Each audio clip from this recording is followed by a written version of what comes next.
বাচ্চাদের টিফিনে হুটহাট যদি কোনো কিছু বানিয়ে দিতে হয় এরকম একটা স্যান্ডউইচই যেন ভরসা। আসসালামু আলাইকুম, আমি মেঘলাস কিচেন থেকে আপনাদেরকে আবারও স্বাগতম জানাচ্ছি আরেকটি রেসিপি নিয়ে। আমি আজকে খুব সহজেই কিভাবে বাচ্চাদের জন্য ঝটপট একটা টিফিন আইটেম তৈরি করতে পারবেন তার রেসিপিটাই শেয়ার করছি। আজকে মূলত আমি এগ স্যান্ডউইচ শেয়ার করব, যেটা কিনা আলুর মেয়োনেজ দিয়ে তৈরি করা। আর আলুর মেয়োনেজের রেসিপিটাও কিন্তু আপনারা আমার চ্যানেলে পেয়ে যাবেন, লিঙ্কটা ডেসক্রিপশান বক্সে থাকবে, চাইলে দেখে নিতে পারেন। তো চলুন শুরু করি এই মজাদার এগ স্যান্ডউইচের রেসিপিটা।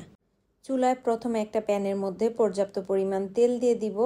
এখানে আমি 3টা ডিম এখন পোচ করে নিব বা স্ক্রাম্বল করে নিব। আপনারা আপনাদের পছন্দ অনুযায়ী ডিম স্ক্রাম্বল করে নিতে পারেন। তো এখানে আমি 3টা ডিম দিয়ে দিচ্ছি।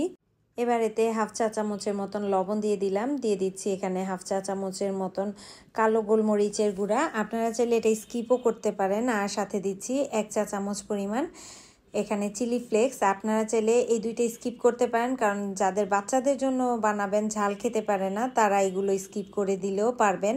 তো এবার এই ডিমটাকে আমি অল্প আঁচে নেড়ে চেড়ে খুব সুন্দরভাবে স্ক্র্যাম্বল করে নিচ্ছি। আপনারা তেলের পরিবর্তে এখানে বাটারও ব্যবহার করতে পারেন বাচ্চাদের জন্য, এতে করে এটা হেলদি হবে। তো ডিমটা খুব ভালোভাবে যখন স্ক্রাম্বল হয়ে যাবে তখন এটাকে আমি চুলা থেকে নামিয়ে নিচ্ছি। স্ক্রাম্বল ডিমটা ঠান্ডা হওয়ার জন্য একটা বাটিতে ঢেলে নিচ্ছি, যাতে করে এটা খুব দ্রুত ঠান্ডা হয়ে যায় এজন্য। এবার এর সাথে আমি ব্যবহার করব সসেজ। এটা অপশনাল, যদি আপনাদের হাতের কাছে থাকে তাহলে ব্যবহার করবেন, আর না থাকলে এটা না দিলেও চলবে। তবে আমার কাছে ছিল সেজন্য আমি এটা ব্যবহার করেছি। এবার আমি একই পাত্রের মধ্যে কিছুটা তেল দিয়ে এই সসেসগুলোকে একটু ভেজে নিব। ছোট টুকরো করে কেটে নিয়েছি, দেখতে পেয়েছেন। তারপর এটাকে ভেজে নিচ্ছি খুব ভালোভাবে।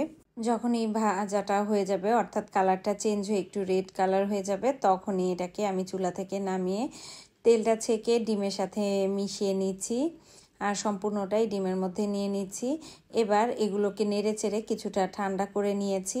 এরপর এর মধ্যে দিয়ে দিয়েছি গাজর কুচি পরিমাণ মতো। আপনারা চাইলে সবজি আরও অ্যাড করতে পারেন, আবার চাইলে সবজি ছাড়াও করতে পারেন।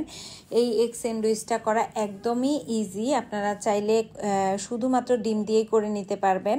এবার এর সাথে ব্যবহার করছি মেয়োনেজ। এই মেয়োনেজটা আমি আলু দিয়ে তৈরি করেছিলাম, যেটার রেসিপি কিনা আমার চ্যানেলে আছে, আপনারা চাইলে দেখে নিতে পারেন। এবার পর্যাপ্ত পরিমাণ মেয়োনেজ এতে দিয়ে আমি এটাকে একটা সাইডে রেখে দিয়েছি। এবার পাউরুটির মধ্যে আমি মেয়োনেজ দিয়ে দিচ্ছি। খুব সুন্দরভাবে দেখতে পাচ্ছেন আমার আলুর মেয়োনেজটাও কিন্তু একদম পারফেক্ট ডিমের মেয়োনেজের মতন। একদম আপনারা ডিমের মেয়োনেজে যা যা কাজ করতে পারেন এটা দিয়েও কিন্তু তাই কাজ করতে পারবেন। তো এবার আমি পাউরুটির ওপর স্প্রেড দিয়ে দিচ্ছি। এখানে ডিমের মিশ্রণটা যতটুকু প্রয়োজন ঠিক ততটুকু দিয়ে আমি আরেকটা পাউরুটিতেও মেয়োনেজ লাগিয়ে নিয়েছি। এবার দুটো দিয়ে একটু চাপ দিয়ে নিয়েছি। এবার এটাকে খুব সুন্দরভাবে কেটে নিব। দেখতে পাচ্ছেন ছুরির সাহায্যে আমি কেটে নিচ্ছি। আপনারা চাইলে পাউরুটির সাইডগুলোকে কেটে নিতে পারেন, ব্রাউন কালার যে অংশগুলো, তা আমি কিন্তু এগুলো কাটিনি, আমি এগুলো সহই তৈরি করে নিয়েছি। আপনারা চাইলে কেটে নিতে পারেন। আর ভেতরটা দেখতে পাচ্ছেন কতটা পারফেক্ট হয়েছে।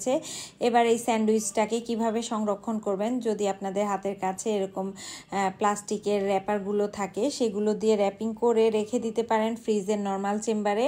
এটা আপনারা 2 দিন পর্যন্ত সংরক্ষণ করে বাচ্চাদেরকে দিতে পারবেন। তো এভাবে করে তৈরি করে রেখে দিলে সকালে ঝটপট করে আপনারা বাচ্চাদেরকে টিফিনে দিয়ে দিতে পারবেন।